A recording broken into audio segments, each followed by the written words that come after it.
नमस्कार फ्रेंड्स, मैं Lucy learning lab में आप सभी का स्वागत करती हूँ। एक बार आप लोग बता दीजिए कि ऑडियो वीडियो सब क्लियर है। तो फिर हम लोग आज की क्लास को शुरू करें। मैं भी शेयर कर देती हूँ क्लास, आप लोग भी शेयर कर दीजिए।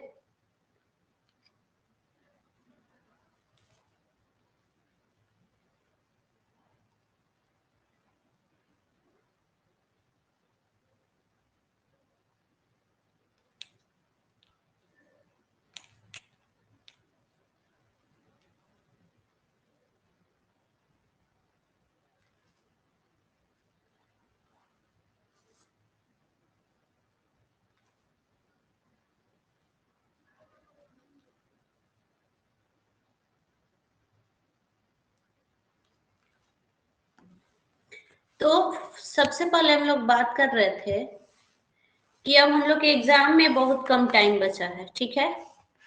अब हम लोग डीपली तो थ्योरी पढ़ नहीं सकते हैं। और एक चीज मैं आप लोगों को बता दूं कि सीटेट में क्वालिफाई होने के लिए सबसे जो रामबाण है वो है आप लोगों के लिए प्रीवियस ईयर क्वेश्चन पेपर और एनसीईआरटी की बुक। तो एनसीईआरटी की बुक हम लोग इस चैनल के थ्रू 1 बाय 1 करके पूरा डिटेल पढ़ेंगे, लेकिन अभी चूंकि टाइम नहीं है जिसके चलते हम लोग उसको नहीं कर पा रहे हैं। अभी हम लोग प्रीवियस ईयर क्वेश्चन पेपर को करेंगे। जैसे ही टाइम मिलेगा, जैसे मैं क्लास को की टाइमिंग बढ़ाऊंगी, फिर आप लोगों के साथ बता दूंगी कि कब नेक्स्ट हम लोग को बाई प्रोसेस एनसीईआरटी के बुक से हम लोग पढ़ेंगे, इसी चैनल पे पढ़ेंगे। अगर आप हमारे साथ जुड़ना चाहते हैं तो टीचमिंट पे फॉलो कर सकते हैं। टीचमिंट का मेरा वेबसाइट है, अभी मैं बता देती हूँ आप लोग को।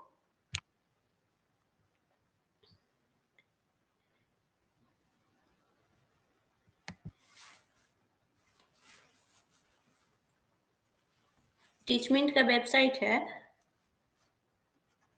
www.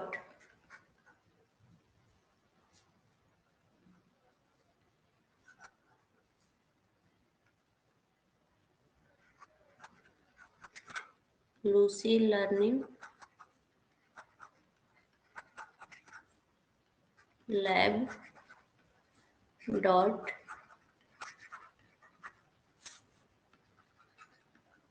teachment.in। ठीक है, ये हम लोग का वेबसाइट है। इस पे आप जाके हमें फॉलो कर सकते हैं और अपने क्लास को इनरोल कर सकते हैं। तो आज हम लोग प्रीवियस ईयर क्वेश्चन पेपर कुछ डिस्कस करेंगे और फिर आगे की पढ़ाई कैसे करना है ये मैं एक दिन डाउट क्लियरिंग सेशन वीडियो बना के आप लोग को बता दूंगी। फर्स्ट ऑफ ऑल, इसके पहले भी मैं बता चुकी हूँ कि जो भी इस चैनल पे नए हैं प्लीज इस चैनल को लाइक शेयर सब्सक्राइब कर दीजिए और बेल आइकन को जरूर प्रेस कर दीजिए, ताकि जब भी मैं कोई नया वीडियो अपलोड करूं तो आप लोगों के पास उसका नोटिफिकेशन जा सके।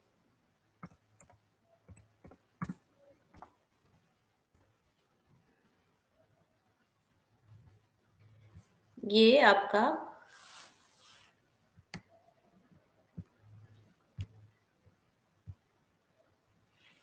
चैनल का नाम है, आप इसे चाहें तो लाइक शेयर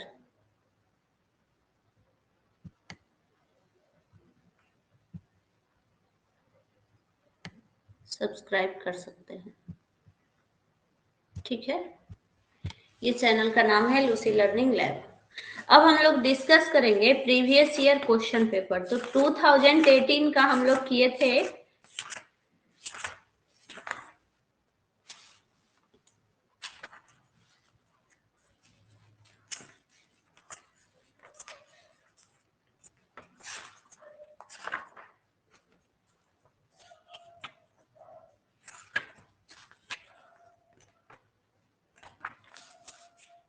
अब हम लोग 2016 का करते हैं, सितंबर का। ठीक है, तो सितंबर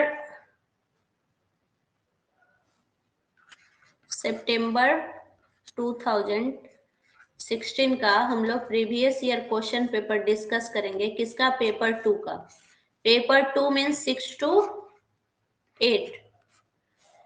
अब हम लोग इस पे चर्चा करेंगे कि इस टॉपिक के अंदर हम लोग को पढ़ना क्या क्या है। ठीक है,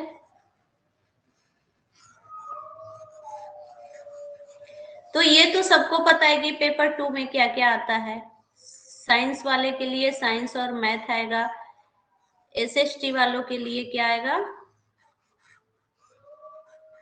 हिस्ट्री, सिविक्स, ज्योग्राफी आएगा, और पेपर 1 में आएगा आपका ईवीएस, वो कॉमन होगा।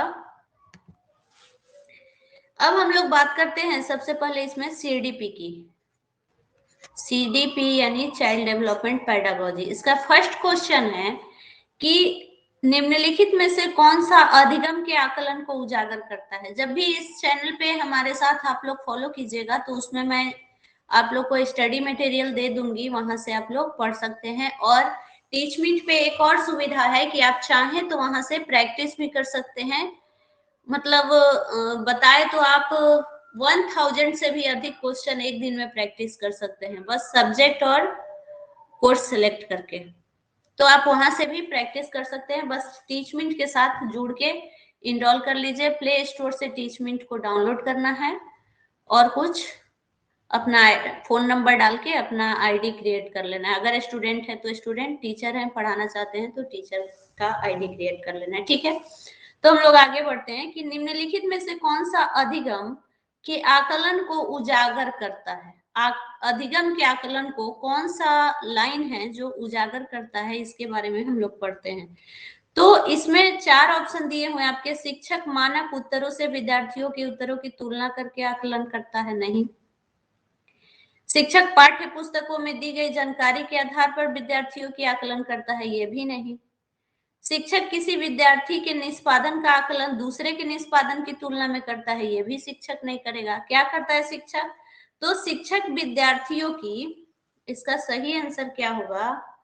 क्वेश्चन क्या था?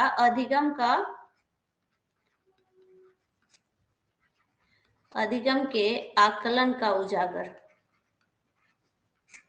आकलन का उजागर। ठीक है, तो यहाँ आंसर क्या हो जाएगा कि शिक्षक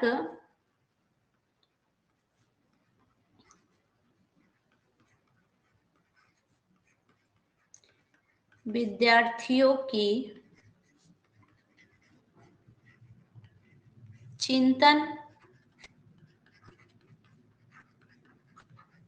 प्रक्रियाओं पर ध्यान देने के अलावा उनकी अवधारणात्मक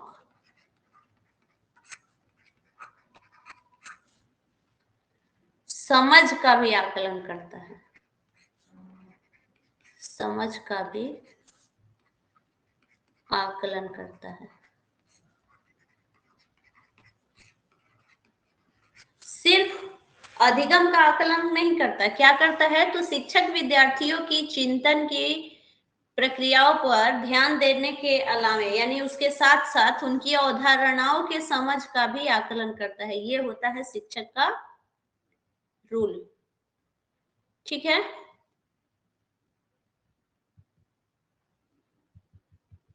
अब हम लोग आते हैं नेक्स्ट क्वेश्चन पे। नेक्स्ट क्वेश्चन क्या कहता है कि बाल केंद्रित शिक्षा शास्त्र का क्या अर्थ है? बाल केंद्रित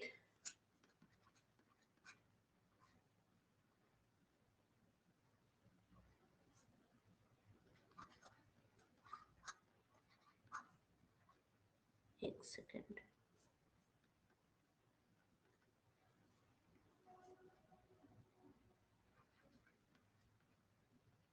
बाल केंद्रित शिक्षा शास्त्र। तो बाल केंद्रित शिक्षा शास्त्र क्या होता है? तो शिक्षक द्वारा बच्चों को आदेश देने की देना कि क्या किया जाना चाहिए, नहीं। क्या होता है, बच्चों के अनुभव और उनकी आवाज को प्रमुखता देना। बाल केंद्रित शिक्षा शास्त्र में शिक्षक खुद की प्राथमिकता नहीं देता है, ना ही पाठ्य पुस्तक की प्राथमिकता देता है। किसकी देता है? तो बच्चों की अनुभव और उनकी आवाज की प्रमुखता देता है। यानी अगर बच्चा कुछ बोल रहा है तो वहां शिक्षक को सुनना है, ना कि शिक्षक को बोलना है। तो यहाँ सही आंसर हो जाएगा कि बच्चों की अनुभव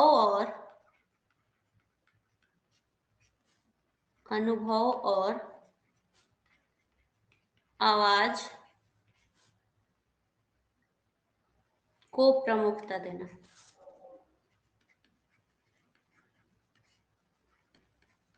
ठीक है। यहाँ ना चाइल्ड सेंटर्ड एजुकेशन में, बाल केंद्रित शिक्षा शास्त्र में, वहां बच्चे को प्राथमिकता देना है, ना कि खुद को। ये चीज जरूर ध्यान रखिएगा लोग, सीटेट में यही कंफ्यूजन होता है। अगला है कि कौन सा कथन भाषा और विचार के बारे में पियाजे और वाइगोत्स्की का सिद्धांत में पढ़ाई भी थी, चैनल पे इसका वीडियो है, और एक पर्सनल वीडियो सिर्फ पियाजे और वाइगोत्स्की पे मैं बनाने वाली हूँ। जिस दिन टाइम मिलता है बना के अपलोड कर दूंगी, बस चैनल को आप लोग सब्सक्राइब कर लीजिएगा। तो पियाजे और वाइगोत्स्की की दृष्टिकोण कौन सा सही वर्णन करता है, ये कथन बताना है। किसका? पियाजे और वाइगोत्स्की। ये पियाजे जी जो है ना, ये कहीं साथ नहीं छोड़ते। अभी ये 3 दिसंबर को मैं जब नेट का एग्जाम देके आई थी, उसमें भी पियाजे से रिलेटेड क्वेश्चन था, मैच द फॉलोइंग में। तो इनको तो पढ़ना ही पढ़ना है, ये हमारा पीछा कभी छोड़ने वाले नहीं है। एमएड में भी आप लोग को पढ़ना होगा, बीएड में तो पढ़ना ही है, साथ में सीटेट में या किसी भी टेट में, यूपी टेट, सीटेट, ट्री टेस्टेट, सारे जगह ये पियाजे और वाइगोत्स्की पीछा नहीं छोड़ने वाले हैं। तो पियाजे और वाइगोत्स्की का जो सिद्धांत है, किसकी प्राथमिकता देता है? तो पियाजे क्या कहते हैं? पियाजे के अनुसार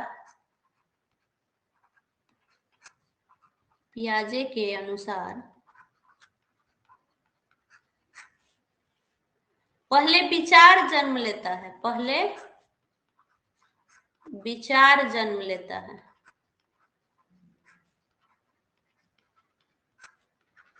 पियाजे के अनुसार पहले विचार जन्म लेता है, और वाइगोत्स्की के अनुसार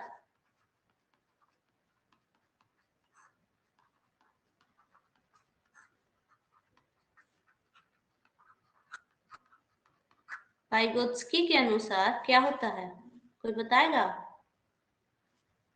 वाइगोत्स्की के अनुसार भाषा का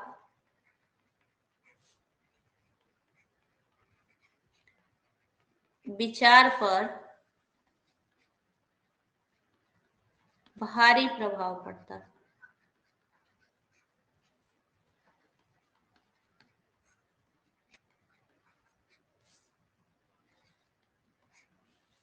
वाइगोत्स्की के अनुसार विचार का भाषा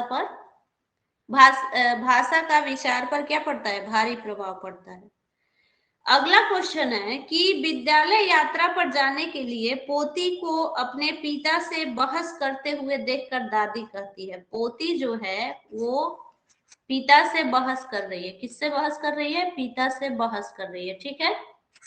और दादी कहती है कि तुम अच्छी लड़की की तरह आज्ञाकारी क्यों नहीं हो, तुम लड़कों की तरह व्यवहार करोगी तो तुमसे शादी कौन करेगा। यहाँ देखिए क्या कर रहा है कि तुम लड़कों की तरह व्यवहार करोगी तो तुमसे शादी कौन करेगा। यहाँ लड़कों की तरह व्यवहार करने पे दादी मना कर रही है। यह कथन किसको प्रतिबंधित कर रहा है? तो यहाँ इसका सही आंसर हो जाएगा क्या, कि यह कथन किसको? लड़कियों और लड़कों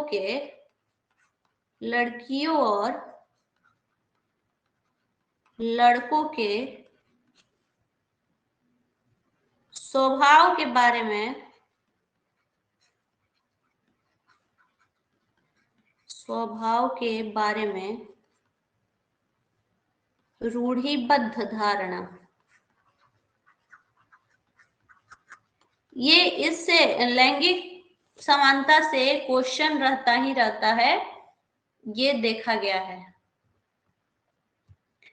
ठीक है, फिर अगला क्वेश्चन क्या है कि आकलन के बारे में निम्नलिखित में से कौन सा कथन सही है।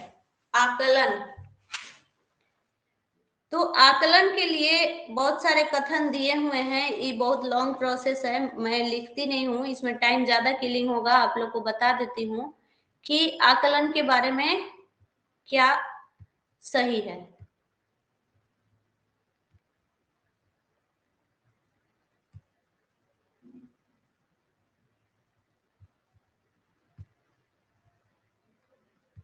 ठीक है,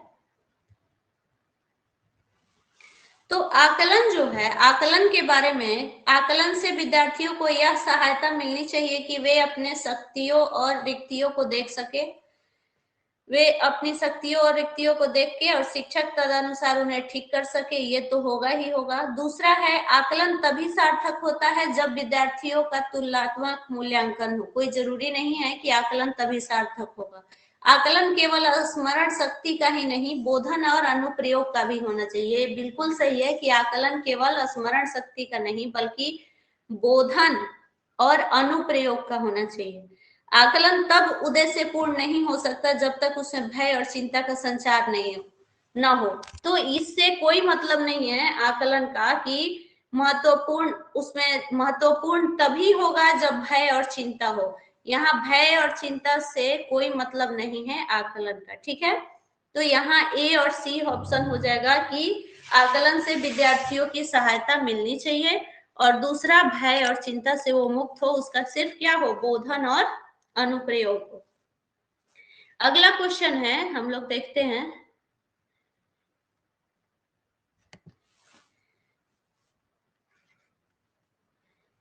शिक्षा के अधिकार अधिनियम,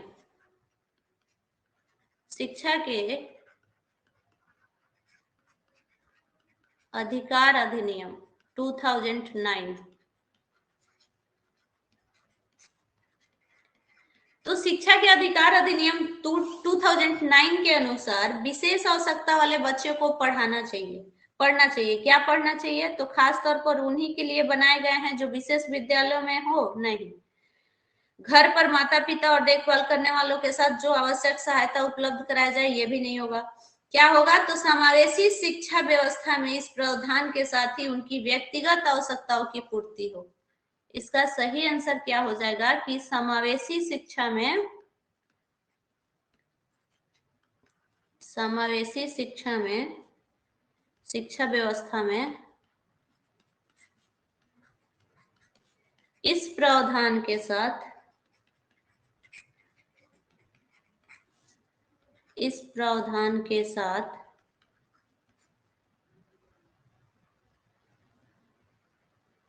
कि उनकी व्यक्तिगत आवश्यकताओं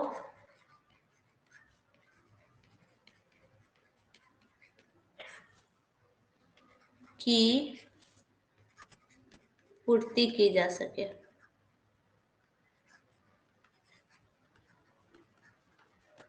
तभी वो शिक्षा अधिकार अधिनियम की पुष्टि करेगा। क्या, समावेशी शिक्षा के अंतर्गत शिक्षा होनी चाहिए। अगला क्वेश्चन है, जिस कक्ष में विविध पृष्ठभूमि के विद्यार्थी आते हैं, वहां एक प्रभावी शिक्षक क्या करता है। विविध कहने का मतलब क्या कि अलग अलग पृष्ठभूमि से, कोई दूसरे बैकग्राउंड से आया, कोई दूसरे बैकग्राउंड से आया, कोई प्रतिभाशाली है, कोई मंद बुद्धि है, तो उस समय शिक्षक जो है वो क्या करता है, इसके बारे में जरा आप लोग सोच के बताइए।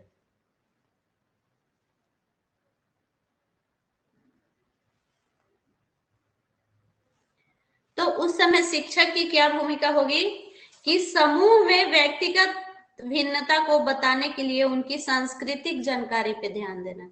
ये शिक्षक का एक महत्वपूर्ण रोल होता है कि व्यक्तिगत भूमिका को दर्शाने के लिए उनकी सांस्कृतिक पृष्ठभूमि पे ध्यान दे। अब उसमें कोई हिंदू है, कोई मुसलमान है, कोई दूसरा है, कोई कम पढ़ा लिखा है, कोई ज्यादा पढ़ा लिखा है, तो उसकी संस्कृति क्या है, कितना जानता है, उस हिसाब से, यानी यही कहलाता है समावेशी शिक्षा। तो एक प्रभावी शिक्षक होने के नाते वहां उस रोल को आपको अदा करना होगा और तब पढ़ना होगा आगे। अगला है मैच द फॉलोइंग है। एक है समीप दूराभिमुख दिशा, समीप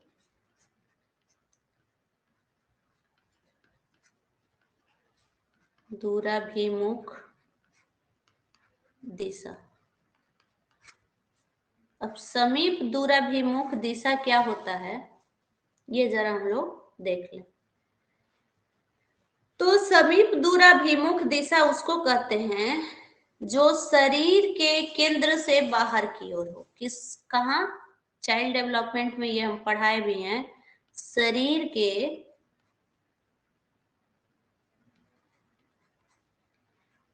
केंद्र से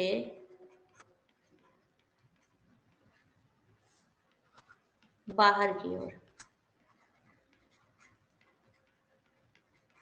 शरीर के केंद्र से बाहर की ओर, तो वो होता है समीप दूराभिमुख दिशा। दूसरा है मैच द फॉलोइंग है। मैं आमने सामने इसलिए लिख रही हूं कि आप लोग को सहूलियत हो समझने में, नहीं तो खिचड़ी हो जाएगा। दूसरा पॉइंट है सिरह पदाभिमुख, सिरह पदाभिमुख दिशा। ये तो पता होगा, सिर से पैर, ये भी मनुष्य के विकास का चरण है, सिर से पैर की ओर। अगला पॉइंट है अंतःवैयक्तिक भिन्नताएं, अंतर्वैयक्तिक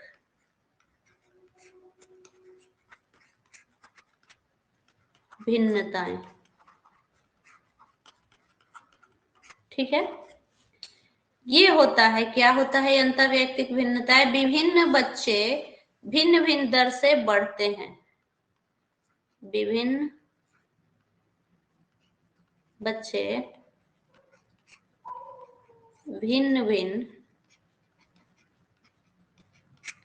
दर से बढ़ते हैं। ये आपको ऊपर नीचे दे देगा और कहेगा कि मैच कीजिए। अगला पॉइंट है अंतरा व्यक्ति, अंतरा व्यक्ति, ये भी विभिन्नताएं हैं। ठीक है, अब इसको क्या करना है, तो इसमें है कि किसी अकेले, जूम करने दीजिए बोर्ड को,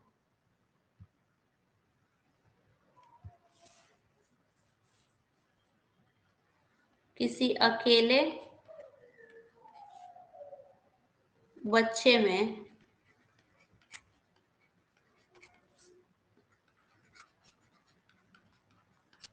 विकास की दर, विकास के एक क्षेत्र की अपेक्षा दूसरे में भिन्न हो सकती है।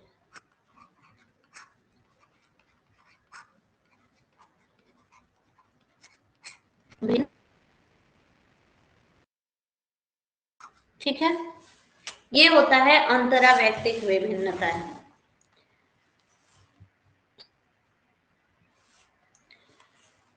अब है संज्ञान और संवेग, इससे जरूर क्वेश्चन आता है, ये चीज आप लोग याद रख लीजिए। संज्ञान और संवेग पे एक मैं वीडियो भी बनाई हूं, उसको देख लीजिएगा लोग, यूट्यूब पे पड़ा है, संज्ञान और संवेग। तो संज्ञान और संवेग क्या होता है, संज्ञान और संवेग के बारे में कौन सा कथन सही है, ये जनरली पूछता है। संज्ञान और संवेग के बारे में कौन सा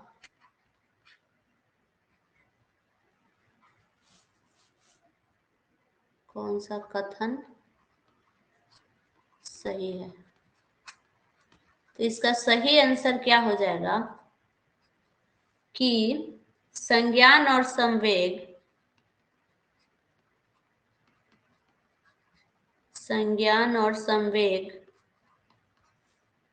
परस्पर जुड़े हैं, परस्पर जुड़े हैं और एक दूसरे को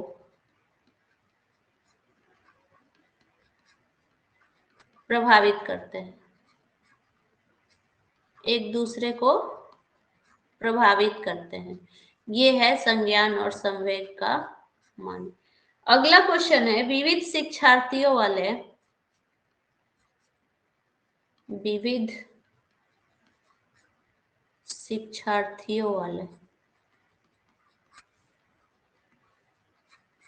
एक समावेशी कक्षा।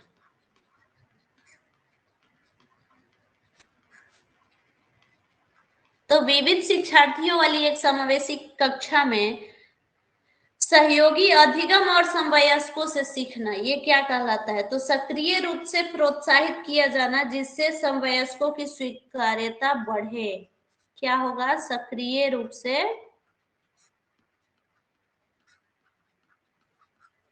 प्रोत्साहित किया जाना चाहिए,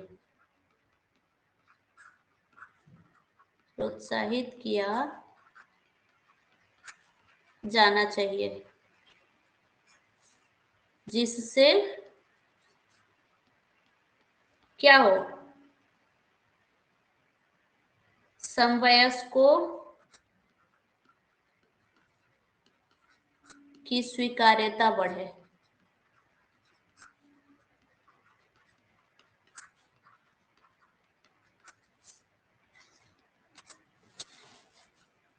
नेक्स्ट क्वेश्चन है, एक शिक्षिका अपनी कक्षा में विविधता को संबोधित कर सकती है, कैसे?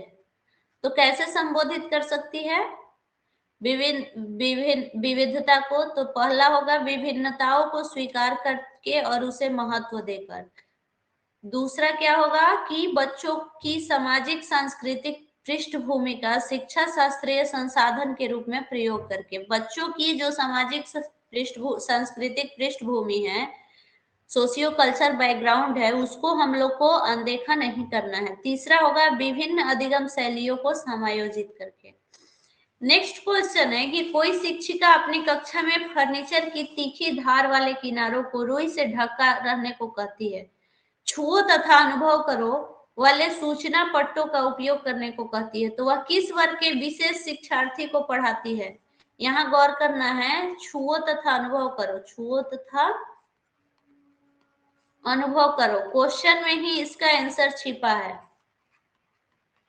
छुओ तथा अनुभव करो होगा तो क्या होगा? किस तरह के बच्चे को पढ़ा रही है? दृष्टि विकलांग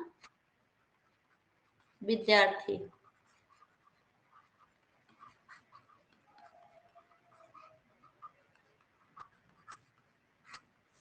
ये होता है आंसर। अगला क्वेश्चन है कि प्रतिभाशाली बच्चों के लिए सबसे अच्छे शैक्षिक कार्यक्रम वे होते हैं जो। अब प्रतिभाशाली बच्चों के लिए, नॉर्मल बच्चे नहीं, प्रतिभाशाली बच्चों के लिए। तो प्रतिभाशाली बच्चों के लिए शिक्षण कार्यक्रम कैसा होना चाहिए? दिमाग लगाइए जरा, आप लोग बताइए कैसा होना चाहिए?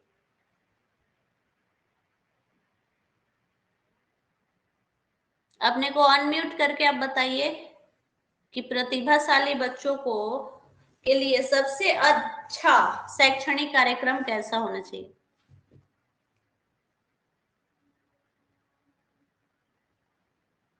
आवाज पहुंच रही है मेरी आपके पास?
बताइए कैसा होना चाहिए।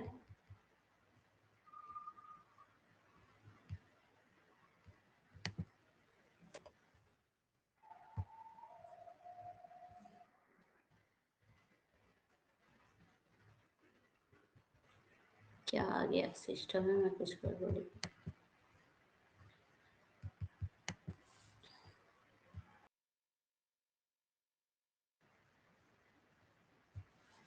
सॉरी फ्रेंड्स, सिस्टम में कुछ गड़बड़ी हो गई थी। तो चलिए, हम लोग कहाँ थे कि प्रतिभाशाली बच्चों के लिए कैसा होना चाहिए। तो प्रतिभाशाली बच्चों के लिए शैक्षणिक कार्यक्रम उनके चिंतन को प्रेरित कर उन्हें विविध विचारों में व्यस्त रखने के अवसर देने चाहिए। उनको ऐसा हम लोग अवसर दे, चांस दे कि उनका जो चिंतन का स्तर है वो और अच्छा बढ़े और आगे बढ़े। नेक्स्ट है, विद्यालयों में विद्यार्थियों की असफलता के बारे में निम्न में से कौन सी कथन सही है। एक चीज, एक मूल मंत्र आप लोगों को बता रही हूँ, एक चीज जरूर ध्यान में रखिएगा कि कभी भी सीटेट के एग्जाम में विद्यार्थी को दोष नहीं देना है। जो भी दोष है वो सब किसका है, टीचर का है या व्यवस्था की है।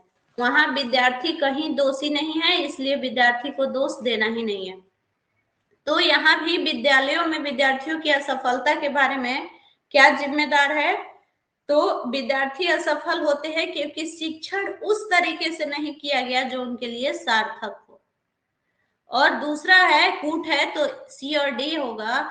और दूसरा है कि विद्यार्थी असफल होते हैं क्योंकि विद्यालय व्यवस्था प्रत्येक विद्यार्थियों की आवश्यकता और अभिरुचियों के अनुसार नहीं थी। मैंने बताया ना कि विद्यार्थी को कभी दोष नहीं देना है कि विद्यार्थी को नहीं आता है। किसका दोष है, टीचर का दोष है या व्यवस्था फेल है। विद्यार्थी दोषी नहीं है। आप लोग तो इतने महान हैं कि कोई पूछना ही नहीं। इसलिए चलिए, हम लोग ये चीज जरूर याद रखिएगा, अगर इससे रिलेटेड क्वेश्चन है तो इससे बहुत सारा क्वेश्चन सॉल्व हो सकता है। अगला है, दो विद्यार्थी एक ही अवतरण को पढ़ते हैं फिर भी इसके बिल्कुल भिन्न भिन्न अर्थ लगाते हैं, उनके बारे में निम्नलिखित में से कौन सा कथन सत्य है। तो संभव है क्योंकि व्यक्ति के अधिगम को विविध कारण विविध विधियों को से प्रभावित करते हैं। अर्थ लगाएंगे। अब जरूरी है कि हम जैसा पढ़ा रहे हैं दूसरा टीचर वैसा ही पढ़ाए, सबका अपना अपना पढ़ाने का तरीका है, उसी तरह सबका अपने अपने अर्थ लगाने के तरीके हैं, अपना अपना लॉजिक है। इसलिए संभव है क्योंकि व्यक्ति के अधिगम के विविध कारण और विभिन्न विधियों से प्रभावित होते हैं। अगला है, राष्ट्रीय पाठ्यचर्या की रूपरेखा 2005 के अनुसार अधिगम अपने स्वभाव में डैश और डैश है। अब इसको भरना है, फिल इन द ब्लैंक्स। ये क्वेश्चन हर बार सीटेट में रिपीट करता है और इस बार भी करेगा, और पिछले बार भी जब 21 जनवरी में हुआ था शायद, उस समय भी इस टाइप का क्वेश्चन था। तो राष्ट्रीय पाठ्यचर्या रूपरेखा 2005 के अनुसार अधिगम अपने स्वभाव में डैश और डैश, तो क्या सक्रिय और सामाजिक है। अपने स्वभाव में क्या है, सक्रिय और सामाजिक है। एक शुरू वाले डैश में सक्रिय होगा, सेकंड वाले डैश में सामाजिक होगा। विद्यार्थियों को स्वतंत्र रूप से चिंतन करने और प्रभावी शिक्षण बनने में सक्षम बनाने हेतु शिक्षक के लिए यह महत्वपूर्ण है। क्या महत्वपूर्ण है, तो विद्यार्थियों को सिखाना कि किस प्रकार से अपने अधिगम का अनुवीक्षण कर सके। ठीक है। यदि कोई शिक्षिका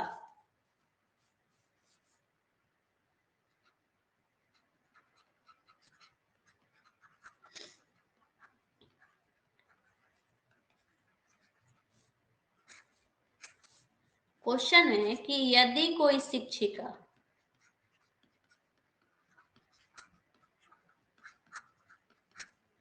शिक्षिका है, चाहे कि उसके विद्यार्थी समस्या समाधान कौशल प्राप्त कर ले। क्या करे, समस्या समाधान कौशल प्राप्त कर ले।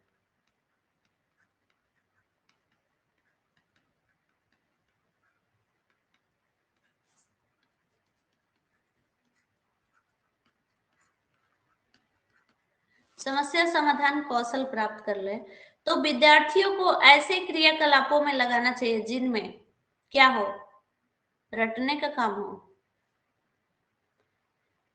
या कोई डांस हो, ड्रिल हो, अभ्यास हो, नहीं। कहाँ लगाना चाहिए? इसका सही आंसर होगा कि पूछना, तर्क करना और निर्णय लेना। अगर हम चाहते हैं कि उस समस्या समाधान में महारत हासिल करे, तो उसको हम ये तीनों चीज सिखाएंगे कि पूछना जाने, तर्क करना जाने और उसके बाद उसका निर्णय लेना जाने। ठीक है। कक्षा तक पहुंचने वाले बच्चों की भोली अवधारणाओं को जानना क्या होता है? शिक्षक के लिए अपने शिक्षण को अधिक सार्थक बनाने की योजना में काफी सहायक होता है। अगर कक्षा में पहुंचने वाले बच्चों की जो भोली भाली अवधारणा होता है उसके बारे में अगर शिक्षक जान जाए तो वो बहुत ही इम्पोर्टेंट होता है शिक्षक को अपनी शिक्षण के योजना को सार्थक बनाने में। तभी हम डिसाइड कर पाते हैं कि बच्चे हमारे कितना जानते हैं और उनको किस तरह से ट्रीट करना है, कैसे समझाना है। अगला क्वेश्चन है, निम्नलिखित में से कौन से तत्व अधिगम को प्रभावित करते हैं? तो है शिक्षार्थी का उत्प्रेरण, शिक्षार्थी की परिपक्वता, शिक्षण युक्तियां और शिक्षार्थी का शारीरिक और संवेगात्मक स्वास्थ्य। ये चारों होगा, इसलिए ABCD सब होगा। अगला है सार्थक अधिगम है। सार्थक अधिगम कैसा है? तो निजी अनुभव से ज्ञान की संरचनाओं का सक्रिय निर्माण सार्थक अनुभव है। विद्यार्थियों के प्रभावशाली अधिगम के लिए निम्नलिखित में से कौन सा कथन शिक्षक के प्रारंभिक कार्यों में से एक नहीं है? यहाँ निगेटिव क्वेश्चन है, ध्यान दीजिएगा आप लोग। तो विद्यार्थियों को उपदेशात्मक विधि से सूचना प्रदान करना, उपदेश देके सूचना नहीं देना है, यही इसमें नहीं है। विकास के सिद्धांतों के बारे में निम्नलिखित में से कौन सा कथन गलत है? तो विकास एक परिणात्मक प्रक्रिया है जिसका ठीक ठाक मापन हो सकता है। विकास का मापन हो सकता है? नहीं। विकास को कभी हम लोग तौल सकते हैं? नहीं। विकास तो जीवन पर्यंत चलने वाली प्रक्रिया है, इसलिए ना उसको हम लोग तौल कर सकते हैं, ना कुछ अनुभव कर सकते हैं, और वो जन्म से लेके मृत्यु पर्यंत चलती रहती है, इसलिए वो मापन वाला इसमें नहीं है। निगेटिव क्वेश्चन है, इसलिए में इसमें होगा नहीं है। डैश और डैश की विशिष्ट अनन्य क्रिया का परिणाम विकास के विविध मार्गों और निष्कर्षों के रूप में हो सकता है। तो यहाँ क्या होगा? वंशानुक्रम और पर्यावरण, हेरिडिटी और इन्वायरमेंट। विद्यालय और सामाजिकरण के बारे में निम्नलिखित में से क्या सत्य है? तो विद्यालय सामाजिकरण का एक महत्वपूर्ण कारक है, ये सही कथन है। जीन पियाजे के संज्ञानात्मक सिद्धांत के बारे में निम्न कथनों में से सही कथन कौन सा है? तो पियाजे का तर्क है कि संज्ञानात्मक विकास चरणों में आगे बढ़ने की अपेक्षा निरंतर होता है, रुकता नहीं है। जीन पियाजे के द्वारा प्रस्तुत संरक्षण के प्रत्यय से तात्पर्य, तो कुछ भौतिक गुणधर्म वही रहते हैं चाहे बाहरी आकृतियां बदल जाए। कुछ जो भौतिक गुण होते हैं वो ज्यों का त्यों रहते हैं, बाहरी उसका जो बनावट है वो भले चेंज हो जाए, ये पियाजे का संरक्षण के प्रत्यय से तात्पर्य है। उसके बाद है हावर्ड गार्डनर का बहुबुद्धि का सिद्धांत। इस पे भी मैं एक वीडियो बनाऊंगी जब टाइम मिलेगा। तो अभी तो एग्जाम बहुत करीब है, इसलिए हम लोग सिर्फ प्रीवियस ईयर प्रैक्टिस करेंगे। तो संगीतात्मक बुद्धि क्या होता है? तो वायलिन और वायलिन वादक, ये भी आया था नेट के एग्जाम में। यहाँ हावर्ड गार्डनर जी वहां भी पीछा नहीं छोड़े थे। भाषिक क्या होगा? तो भाषिक कवि हो जाएंगे। अंतर्वैयक्तिक चिकित्सक और स्थानिक मूर्तिकार। ले वाइगोत्स्की के अनुसार क्या होता है? तो भाषिक विकास मानव चिंतन के स्वभाव को बदल देता है। और लॉरेंस कोहलबर्ग के नैतिक सिद्धांत की अनेक बातों के लिए आलोचना की जाती है। इस आलोचना के संदर्भ में कौन सा कथन सही है? तो कोहलबर्ग ने अपने अध्ययन को मूलतः पुरुषों के नमूनों पर आधारित रखा। वहां वो पुरुष प्रधान माने और उन्हीं को लिए, महिलाओं को नहीं लिए। इसलिए ये था हम लोग का CDP का क्वेश्चन। इसको हम लोग यहीं क्लोज करते हैं और कल के क्लास में इसके बाकी क्वेश्चन साइंस और मैथ के हम लोग करेंगे और हिंदी के बनाऊंगी। आप कनेक्ट हो जाइएगा, आपको लिंक भेज दूंगी। ओके, तब तक के लिए bye bye, take care, good night.